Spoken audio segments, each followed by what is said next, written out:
জড়িয়েছিল, তাওহীদ জনতার রক্তের দ্বারা শাপলা চত্বরকে রঙিন করেছিল।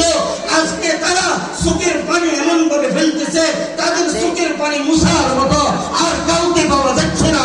কথা বলে ঠিক না বেঠিক? মুআজ্জাজ হাজিরিন, কেন এটা হলো? ও আল্লাহ বলেন, ওয়াল্লাযীনা হুম লিআমানাতিহিম ওয়া আহদিহিম রাউন। ওই সমস্ত ঈমানদারগণ সফল যারা তাদের আমানতের হেফাজত করে।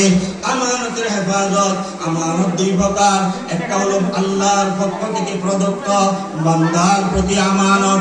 আল্লাহ তাআলা আমাকে আপনাকে যে আমানতগুলো দিয়েছেন, ওই আমানত, ও আল্লাহর বান্দারা, এই যুবক ভাইরা, মাইকরা আওয়াজ যতটুকু যাচ্ছে, সর্বস্তরের আমার মা ও বোনেরা, এই চক্ষু আল্লাহ প্রদত্ত আমানত। কথা বলেন ঠিক না বেঠিক? এই কান আল্লাহ প্রদত্ত আমানত। আমি বলতেছি না, আল্লাহর নবী বলেন, আলা রাসূলুল্লাহ সাল্লাল্লাহু আলাইহি ওয়াসাল্লাম, ইয়া মাশারাশ